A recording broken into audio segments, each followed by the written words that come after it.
I never thought that standing at my own son's wedding would end in public humiliation or quiet war. His bride, my new daughter-in-law, was clutching her champagne flute like it held all her dreams. And maybe it did. But then I heard it. A voice behind me. A low, sharp whisper laced with pride. "I've hated that old witch since day one. Now we've got the house, I can stop pretending." She didn't know I'd heard. My stomach turned so fast, it almost knocked the breath out of me. But I didn't flinch. I smiled. I kept my hand steady on the card box lid and nodded politely at the next guest who came up. My heart thudded loud enough to drown out the band. I'd known she didn't love me. I'm not stupid. I've seen the eye rolls when I ask for help carrying dishes, the fake sweet voice she puts on when anyone else is in the room, but I never thought she'd say it so boldly, so smug, like it was a joke she'd been dying to tell and finally got to deliver at the punchline. The worst part? My son. He was right beside her. And he didn't say a damn thing. Not, "Hey, don't talk about my mom that way." Not, "She gave us everything." Not even a blink of discomfort. He just stood there, sipping his wine, watching her laugh into her sister's shoulder like nothing had happened. I excused myself to the restroom, sat on the lid of the toilet in my gown, the lace bunched awkwardly under me, breathing into my palm like I used to during my panic attacks 20 years ago. But this wasn't panic. This was grief. This was shame. This was watching the boy I raised let a woman drag my name through the dirt in front of God and everybody. And this was after I'd signed over the deed, 2 weeks earlier. A gift, they'd called it. "We just want to start our lives in a real home," she'd said with a pout. "And we'd always take care of you, Mom," he added, his voice softer. "You can have the downstairs suite. We want you there.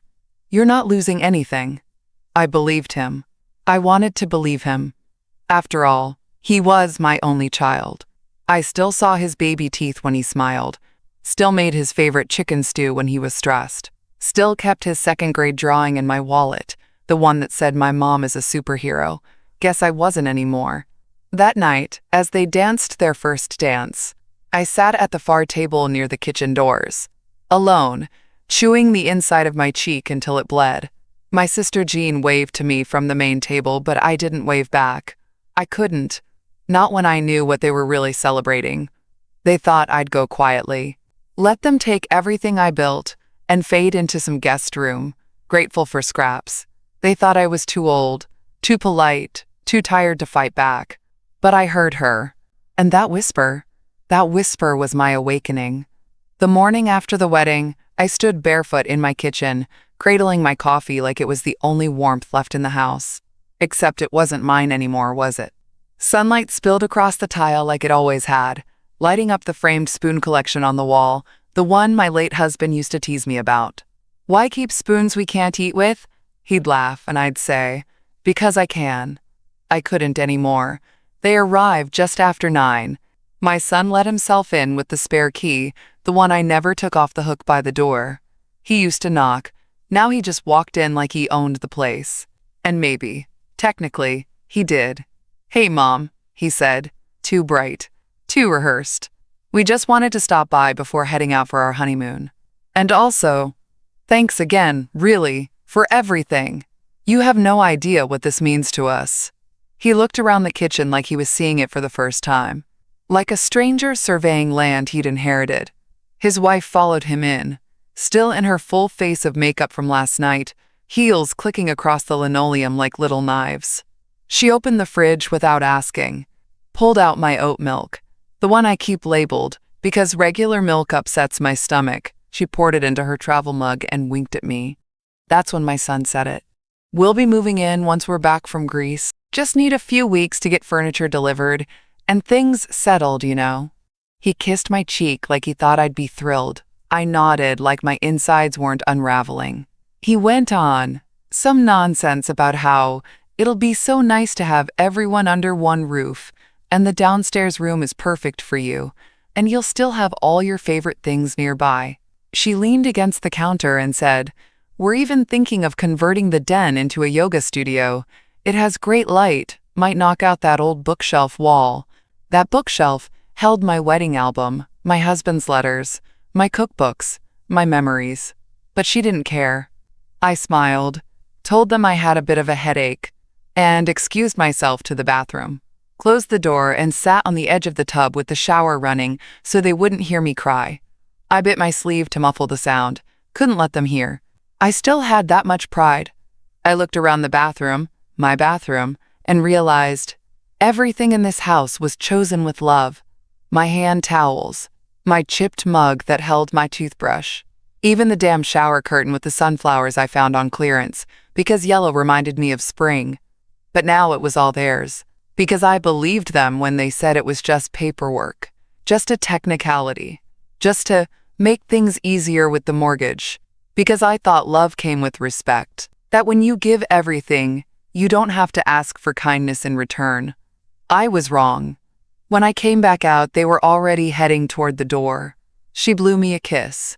"We'll text you about the keyless entry system. Tyson wants to upgrade the locks." Then she laughed. "Don't worry, we'll make sure you still have access. Access to the home I bought, maintained, nurtured. Access to my own life." I smiled again. I waved. I didn't say what I wanted to say. Not yet, because I needed more than anger. I needed a plan. I didn't sleep that night. I wandered the hallway in slippers. Touching walls I painted myself, pausing at the family photos that hadn't been dusted since the wedding frenzy began. It felt like I was saying goodbye without anyone noticing. I stopped in front of the gallery wall, the one filled with pictures from every year that mattered. My son's first bath, the missing 2 front teeth on his first grade photo, prom night in that ill-fitting tux, his college graduation in the rain. There I was beside him in every shot, smiling like my love would be enough to carry us both. I gave him everything, and he gave me away. The frame holding our Christmas 2016 photo tilted slightly. I reached up to straighten it but let my hand fall. What was the point? It was all just memory now. And memory, I was learning, doesn't hold weight in legal documents. This house was never meant to be theirs. It was supposed to be ours. When I signed over the deed, I didn't do it out of ignorance, I did it out of trust. I believed them when they said it was only a precaution, something to help them with credit, refinancing, a step toward building a future together. My son looked at me with those same eyes he had as a child, and I believed he still saw me the way he used to. He even joked about putting in a stair lift one day. "You'll be with us forever, Mom," he said.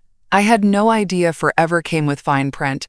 That den they want to turn into a yoga room? That was where my husband used to fall asleep reading. He'd nod off mid-sentence, book in his lap, snoring lightly while I sat on the love seat with my crosswords. We never needed much, just a quiet space where our lives could unfold. And when he got sick, I turned that den into his recovery room, moved in a hospital bed, held his hand through the worst of it. And now she wants to open up the space. The pain wasn't just that they were taking my home. It was that they were erasing me from it. What they didn't understand is I wasn't holding them back. I was holding them up. And maybe it was time I stopped. 3 days later, I walked into George's office.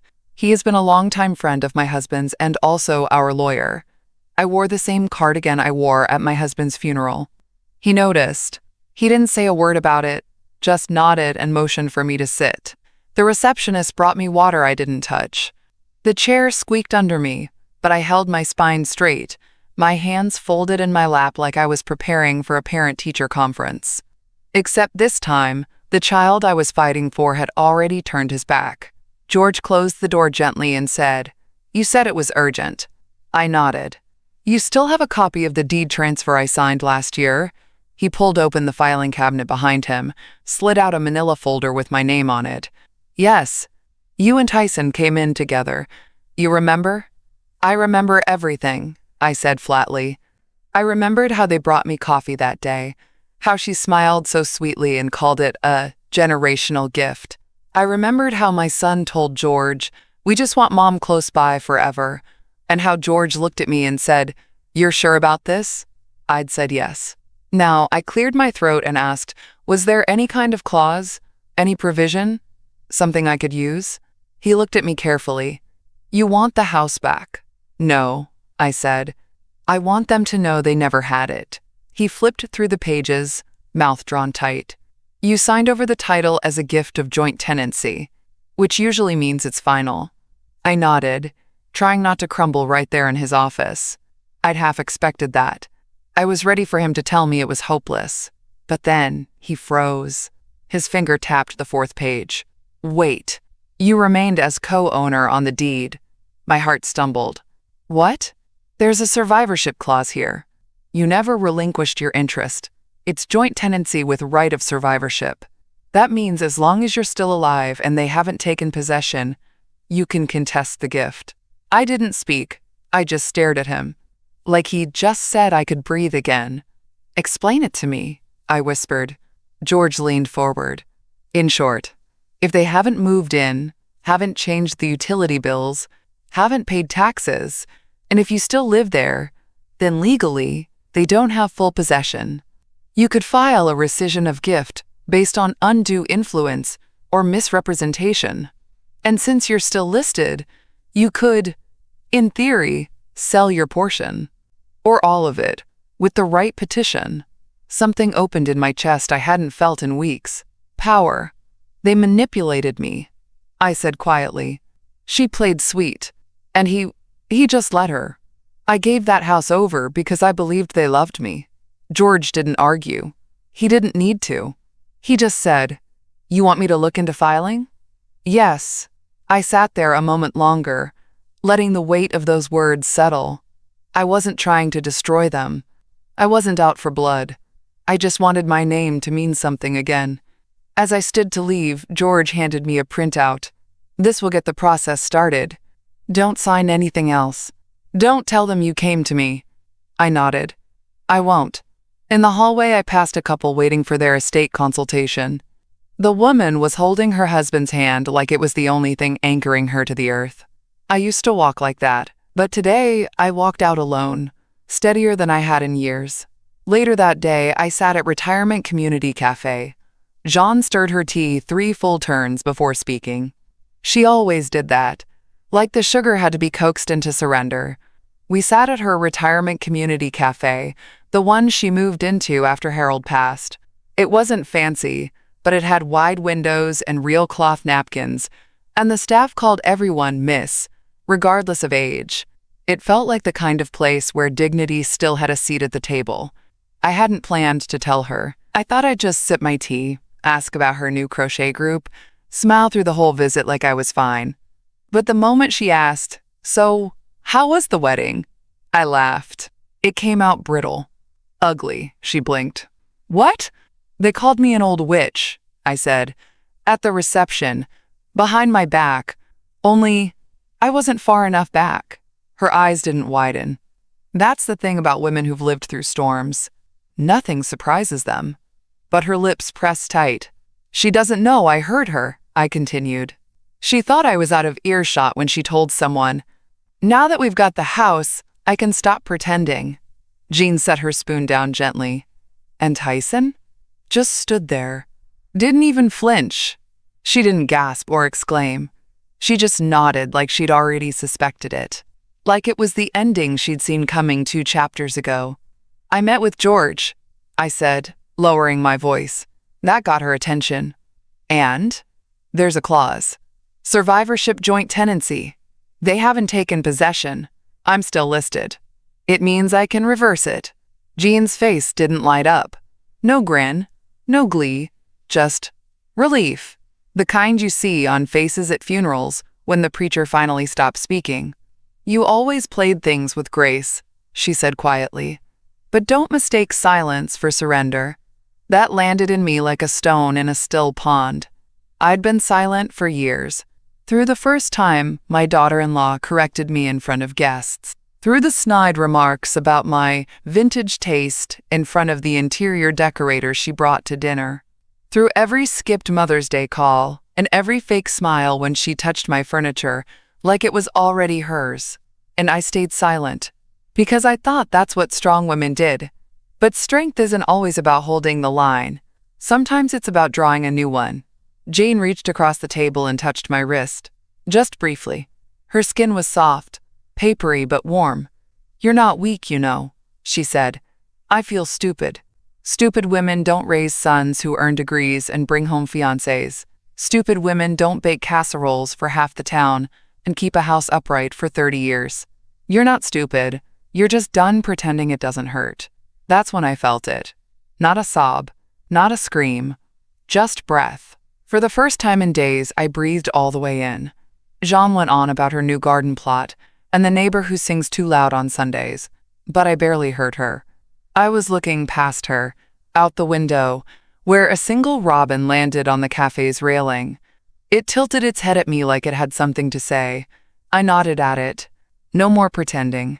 A week later, I stood at the county recorder's office with my purse clutched tight under my arm, like a secret I hadn't decided to share yet. The woman behind the plexiglass barrier wore peach lipstick and typed like her fingers were mad at the keys. I told her I had a property deed to discuss, and she pointed me to a beige door marked Title Clerk. George had already done the digging. He sent over the documents 2 days ago, with little blue sticky notes on every line that mattered. Because your name is still on it, he wrote in bold ink. You have standing. But timing matters. Once they move in, you lose leverage. So I moved before they could. The title clerk was a soft-spoken man named Ben. His glasses were thick, but his tone was kind. He didn't look at me like I was some doddering grandmother who wandered in on accident. He looked at me like I was a woman with business. Looks like you're listed on the deed as a joint tenant with right of survivorship, he confirmed, sliding the paper closer to himself. Do you want to file a rescission of gift? I hesitated for only a breath. Yes, he nodded. We'll need an affidavit and a notice of action sent to the other listed party. I could feel my heartbeat in my ears. Will they know I'm doing this? They'll be notified after it's filed, he said. Not before. Good. I wasn't ready for them to know yet. I signed the papers slowly, my hand trembling just a little at the edges. Not from fear. From the weight of it all. Each signature felt like a stitch in a torn seam. I wasn't undoing everything I gave, but I was reweaving what they tried to unravel. Ben handed me a carbon copy. You'll get a formal confirmation in the mail. Expect about 10 days. Thank you. As I stood to leave, he said something that caught me off guard. My mom did the same thing 2 years ago. Her son-in-law thought he was clever. He wasn't. I smiled, just barely. It's strange, isn't it? What is? How the people you raise start thinking they raised you. He nodded. I walked out of that office with something I hadn't felt in weeks, ground under my feet.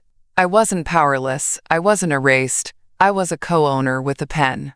And I had just drawn my line. The sky outside was that overcast blue that looks like it's about to rain but doesn't. I didn't have an umbrella, I didn't care. As I crossed the parking lot, a text from my son lit up my phone. Hey Mom, just checking in. Zia's wondering if she can start painting the bedroom next week. We're thinking soft grays.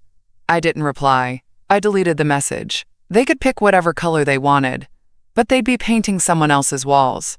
That evening, just as I was folding laundry in the den, the room she said she'd turn into a yoga studio, I heard a car door slam. Then another. Then the roll of luggage wheels across my front walk. I didn't move from the couch. I didn't panic. But my heart dropped clean out of my chest when I heard the front door open. We're here! Tyson's voice called like it was Sunday dinner, and not the beginning of a hostile takeover. I stood up slowly, smoothed the front of my blouse. My hands were warm, flushed with something I couldn't quite name. Not fear, not shock, just the nauseating confirmation. They thought it was already theirs. Zia came in first, dragging a blush-pink suitcase behind her. We figured we'd beat the jet lag if we came straight here. Hope that's okay, she said. Flashing her white teeth like this was some sorority sleepover. Tyson followed, holding 2 more suitcases and a bundle of those giant clear plastic bags stuffed with throw pillows. We didn't want to bother with the moving truck yet, he added. Just the essentials for now. My voice came out even. Too even. Oh, I wasn't expecting you. Zia looked around the living room like she was casing the place for renovations. It's just temporary, she said, waving her hand, until we get everything delivered. I've already picked the new curtains. The Amazon cart's full. I blinked. You didn't ask, Tyson chuckled, a little too easily. Mom, You gave us the house. Remember? We're just getting settled early. He set down the suitcases right next to the hallway entrance, blocking the path to the guest room. My guest room. The one with my sewing machine. My books. My quiet. You still have time, he added. We're not kicking you out or anything. We just figured we'd all get used to sharing the space. Zia's eyes swept the room again. She paused on the photos lining the mantel. The ones I hadn't taken down. The ones with Harold's face in every frame. She didn't say anything, but her mouth curled like she smelled something old. We'll unpack upstairs, she said, already grabbing her suitcase. That back bedroom needs some serious updates. That bedroom had been untouched since Harold died. It was where he kept his records, his framed Navy certificate, his old cufflinks that I never had the heart to give away. I stood there, jaw tight, while they rolled over everything. I have company staying over this week, I said finally. Tyson looked up, confused. Who? Jean, from the cafe. She's in the guest room, booked a few days ago. Zia stopped in the hallway. Well, that's inconvenient, I shrugged. So is arriving unannounced. There was a pause, just long enough for the truth to settle between us. She didn't like it. Tyson shifted. We can wait in the living room, I guess. Or go grab dinner and come back later. You can't stay tonight. I said it calmly, like I was telling them the tea kettle had boiled. Zia's eyes narrowed. She could feel it. The shift. The quiet edge behind my voice. You okay, Mom? Tyson asked, trying to keep the tone light. You've been kind of off lately. I smiled. I'm fine. Then I walked back to the den, folded the last towel in my lap, and listened as they whispered in the hallway, like I wasn't still the owner of the air they were breathing. I spent the weekend at Jean's. Her guest room had rose print sheets and a creaky ceiling fan that clicked all night, but I slept better than I had in weeks. I needed the space, not just from them, but from the echo of myself I kept hearing in my own house, the version of me that said, be kind, be patient, don't make waves. That version nearly got me erased. Saturday night, we went to the community center for bingo. Not my usual scene, but Jean insisted. You can't just sit in the fallout, she said. You have to stand in it. The center smelled like fresh popcorn and floor wax. I wore lipstick for the first time in months. Red. The kind Harold used to say made me look dangerous in a good way. I sat between Jean and a retired nurse named Camille, who kept dabbing her dauber like she was conducting a symphony. Halfway through the second round, someone asked how the wedding went. I sipped my lemonade and said, bit loud, I'm thinking of downsizing. Jean looked over at me, smiled into her card. Camille nodded.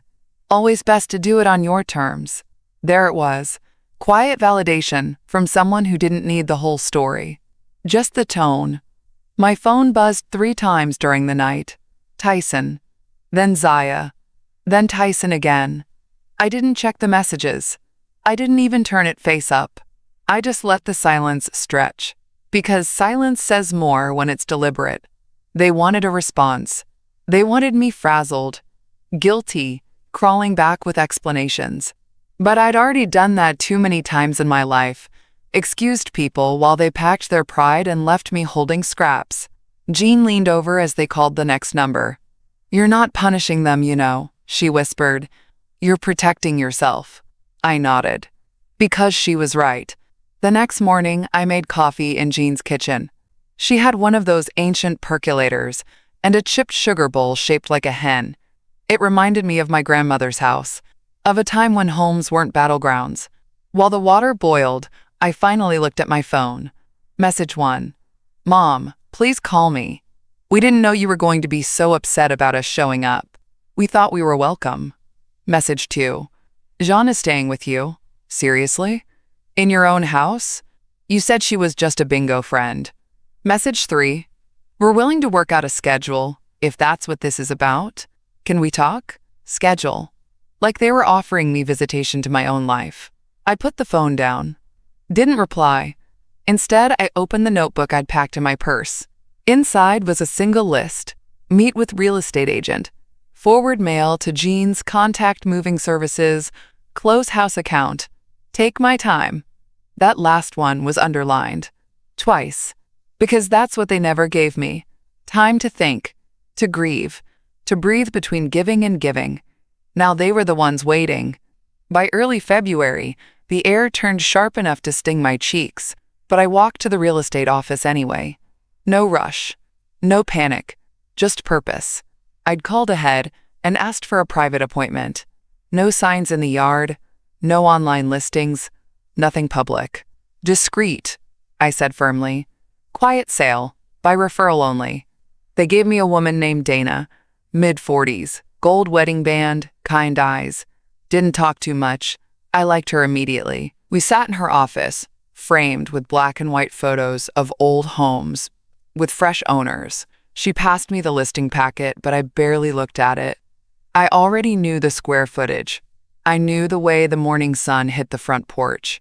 I knew how the floor creaked near the kitchen sink and how the garden smelled after the first April rain. I didn't need the specs. I needed someone to help me say goodbye. I'm selling the house, I said simply. Dana tilted her head. Are you sure? Yes. She waited a beat. You want a cash buyer or traditional financing? Cash. Fast. Someone who loves roses. She smiled. I know just the person. I handed her the deed packet George had sent me. The rescission was still pending official confirmation, but it was enough to start the process. She flipped through it silently, pausing once. They think you're staying, don't they? I looked out her window, where a young couple was walking hand in hand. They think it's theirs. She didn't press. The showing was arranged for the following Friday. One appointment, no sign, no mention of my name. Just a simple note passed between Dana and the buyer. Available off-market. Original owner. Garden in full bloom come spring. The young woman who came to see it was maybe 30. Quiet eyes, no entourage. She wore sneakers with mud still on them and bent to smell the rosemary bush without hesitation. I watched from the kitchen window as she wandered through the backyard alone. She touched the fence gently with her palm, leaned down to trace the chipped bird bath with one finger. She didn't look like someone who wanted to gut the place. She looked like someone who'd listen when the walls whispered. That mattered. After her visit, Dana turned to me. What do you think? I didn't answer right away. I walked to the back of the garden, past the overgrown marigolds and the rose canes I hadn't pruned since October. The same stretch of soil Harold and I once knelt in, side by side, arguing over mulch. I whispered to the roses, time for someone new. That evening, I sat in the den, my den, and stared at the empty wall where their suitcases had rested just days ago. It was still scuffed. They'd left behind little marks, tiny ghosts of entitlement. I didn't wipe them off, let them stay, let them mark where they ended. By Monday, Dana called. She made an offer. Full asking. Cash. Wants to close quickly. I said yes without hesitation. I didn't feel joy. Not exactly. What I felt was steadiness, like a tightrope walker stepping off the wire and finally feeling floor underfoot. My phone buzzed again that night. Tyson, we noticed you've been staying with Jean. Can you let us know your move-out timeline so we can start planning renovations? I stared at it for a long time, then typed 2 words, I'm not, and hit send. That night, I couldn't sleep. I lay in bed at Jean's place, staring at the cracked plaster in the ceiling, like it was trying to send me a message. The blankets were warm, the room quiet, too quiet, but my mind wouldn't shut off. I kept replaying it. Not the wedding, not the paperwork, not the suitcases. What stuck with me was Zia's voice behind me at the reception. I've hated that old witch since day one. It was the way she said it. Effortless, joyful, like shedding a skin she was tired of wearing. And my son? My baby boy who used to crawl into my bed during thunderstorms. He didn't say a word. He just let her do it. I'd spent weeks wondering why. What had I done wrong? What did I miss? But that night, staring into the dark, I stopped asking. Because I finally understood. They didn't take the house. They tried to take me. They wanted the rooms, but not the memories. The structure, but not the soul. They wanted the fruit, not the tree. And I was tired, so damn tired, of pretending that didn't gut me. I rolled over and stared at the wall, where Jean had hung a small cross-stitched sign. This too shall pass. But some things shouldn't just pass. Some things need to be confronted. I finally made up my mind. 1 week later, I sat in a beige office with a notary public named Tina, watching her stamp each document with a clean, heavy thunk, the kind of sound that says, "This is real." Each page felt like armor. The signed rescission, the sale agreement, the change of title forms. Everything lined up, in order, witnessed, notarized, and sealed. It wasn't revenge. It was clarity on paper. Tina slid the final form back toward me. Initial, here, and here. I did. Hand steady. George had reviewed everything beforehand. "It's airtight," he said over the phone. "If they try to challenge it, they won't get far. You haven't just walked the line. You've documented every step." I requested 2 certified letters to be prepared, one for Tyson and one for Zia. Not an email. Not a text. Something they'd have to sign for. Something they'd feel land in their hands with weight. The closing date was set for 2 weeks out. Dana, my agent, had already booked the final walkthrough. The buyer, the young woman who loved my garden, was thrilled. She didn't haggle, didn't try to pry a deal from sentiment. She simply said, "This home has a soul. I'll take care of it." That was all I needed. After the notary appointment, I went back to Jean's and opened a new bank account. Solo. Clean. No linked names. No shared access. The money from the sale would go straight there. I even arranged a deposit for a condo near Jean's community, walking distance to the garden plots and the bingo hall. It had 1 bedroom, a balcony, and just enough room for my sewing machine and a small shelf of cookbooks. It didn't feel like a step down. It felt like a step away. Later that night, I packed the last of my things from the house while they were still out. I hadn't told them the sale was happening yet. Legally, I didn't have to. Not until the certified letters landed. I moved room to room in silence, taking only what mattered. My wedding photo, Harold's Navy medal, my granddaughter's drawing, the rosemary bush in a pot I'd been rooting since October. I left the rest. Let them fill it with gray curtains and matching throw pillows and whatever hollow things made them feel proud of a conquest. By midnight, I was gone. The next morning, Jean made pancakes, and I told her everything. The notary, the bank, the buyer, the closing. She passed me the syrup and said, "You did it." I nodded. But I wasn't smiling yet. Not fully. Because one part still remained. They didn't know. But they would. 2 days later, Jean handed me the mail. 2 envelopes. Returned and signed for. Tyson and Zia had received the letters. The sale. The transfer. The closing date. Every detail, typed plainly and without apology. There were no threats. No anger. Just facts. You never moved in. You never paid a bill. I never owed you a thing. And the house was never yours. It was a Wednesday afternoon, 2 days after the letters were signed for, when I heard the sound of tires screeching into the old driveway. I was back at the house for one final walkthrough with Dana. Just a last check, make sure the garden gate was latched, the light switches labeled. Nothing emotional. Or at least I told myself that. The knock on the door was violent, not a request, a warning. Then came the shouting. Zia's voice, shrill, panicked, furious, rang out across the front porch. "You sold our house?" I didn't open the door immediately. I finished writing the note I'd been leaving for the buyer. The basement light switch sticks. The best roses bloom along the back fence in May. Then I opened the door. Zia was standing in her usual designer coat, this time unbuttoned, hair frizzed, mascara smudged like she'd driven through a storm of her own making. Tyson stood a few feet behind her, arms folded, silent. He looked smaller than I remembered. Or maybe I just finally saw him clearly. She marched up the steps, jabbing a finger in my direction. "You had no right. You signed the house over. We were planning our life." I held up my hand, calm as a winter pond. "You never moved in. You never paid a light bill. You never even changed the locks." And you made one mistake, Zia. She stopped short, breathing hard. What mistake? I stepped aside and handed her the envelope.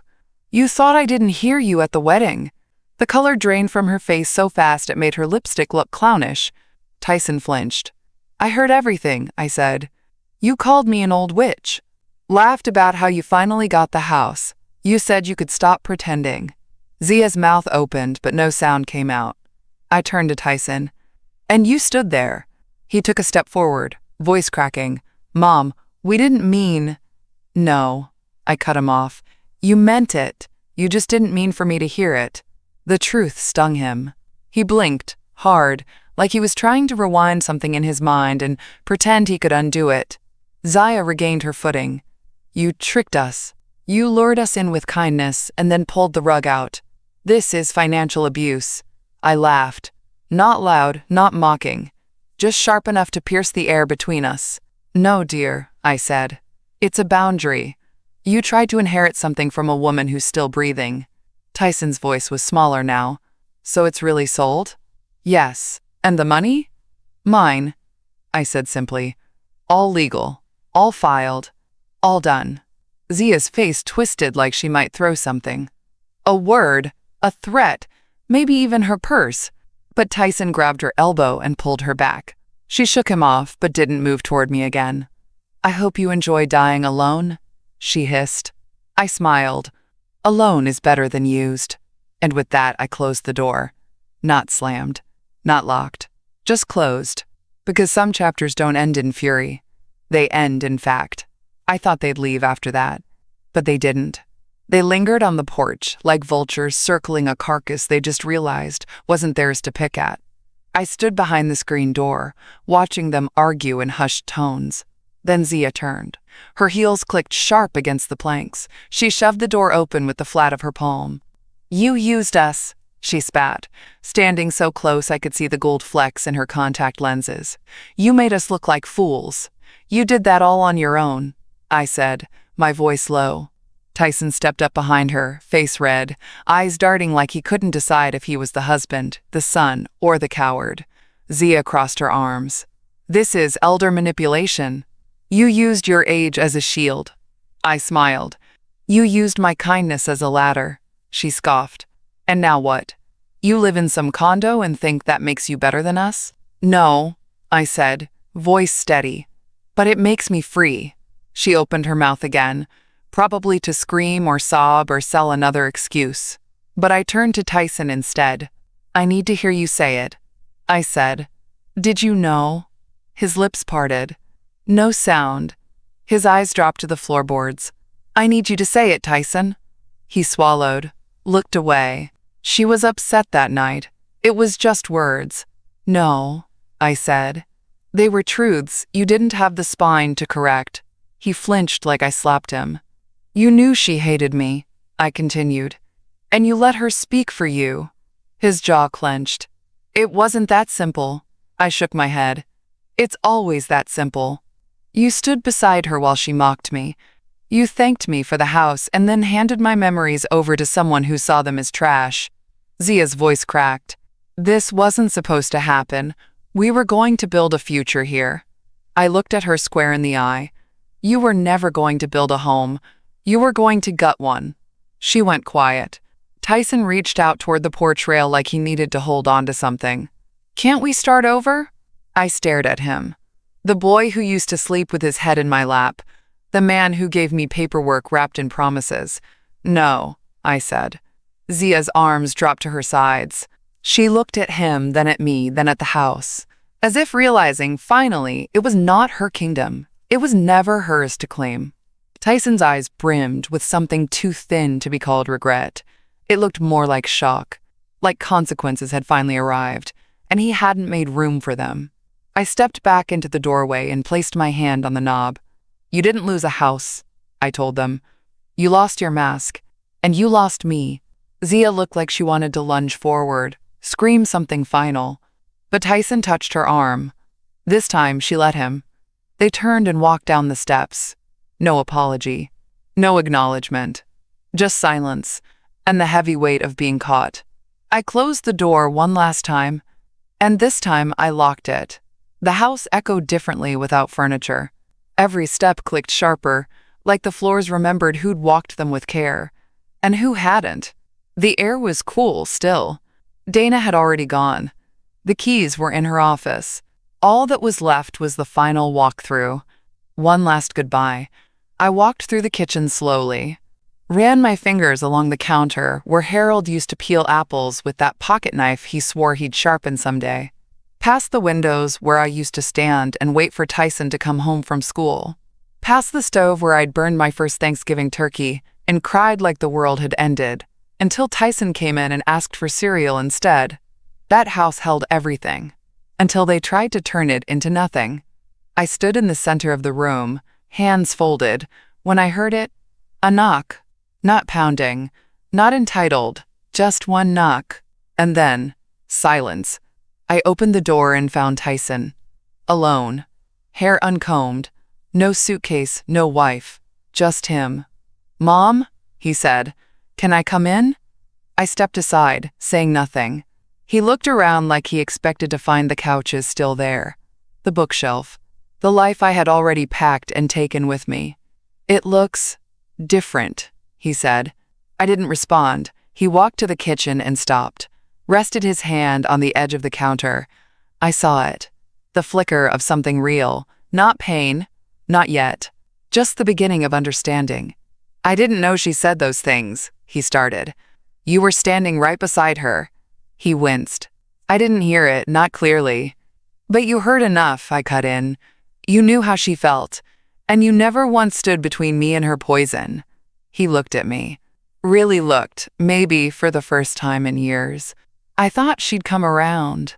"She didn't. You did." He nodded slowly. "She's gone," he said quietly. "Left 2 weeks ago. Said she couldn't handle the loss of the house. That she never wanted to play hostess to a ghost." I raised an eyebrow. "That's what she called me?" He looked down. "Yeah." It didn't hurt the way it used to. It just confirmed what I'd already known. He took a step closer. "Mom, I messed up. I thought I was doing the right thing, giving her what she wanted. I didn't realize what it was costing you." "That's the thing," I said. "You didn't realize. Because you weren't looking." His voice cracked. "I want to fix it." I shook my head. "This house raised you, loved you, gave you everything, and you tried to bury me in it while I was still breathing." His shoulders sank. He didn't cry. He just folded. "I miss you," he whispered. "I'm still here," I said. "But I'm not the woman who signs things just because her son smiles." He nodded, slowly. "So this is goodbye?" "This is goodbye to entitlement, to pretending love means ownership, to the version of you that let someone else take the wheel while I paid the toll." He didn't argue. He just walked to the door, hand on the knob. Before he left, he turned back. "If I ever get it right, do I still get to know you?" I met his eyes. "If you want to know me, you'll have to start over. From the beginning. No shortcuts." He nodded once. "I'll try." Then he left. And I was alone. But not lonely. 2 weeks later, I sat on my condo balcony with a cup of chamomile tea and the sound of wind brushing past my new wind chimes. Jean sat beside me, legs tucked under her like a teenager, though we were decades past that. She wore a lavender sweater and smelled faintly of lemon balm. "You seem lighter," she said. "I feel lighter," I said. My phone buzzed gently on the table. A message from Dana. She asked me to pass this along. Thought you'd want to see it. Attached was a photo. The new owner. That sweet, quiet woman with dirt under her fingernails and reverence in her hands had sent a picture of the garden. The rosemary had taken root. The rosebush was budding early. She stood barefoot in the grass, smiling, holding a spade like a scepter. Underneath the photo, a note. "Thank you for trusting me. This place is safe." I stared at it until my eyes blurred. Jean leaned over and smiled. "She's right, you know." I nodded. It chose her well. Jean poured more tea, then said it without ceremony. "Heard they divorced." I looked up. "Already?"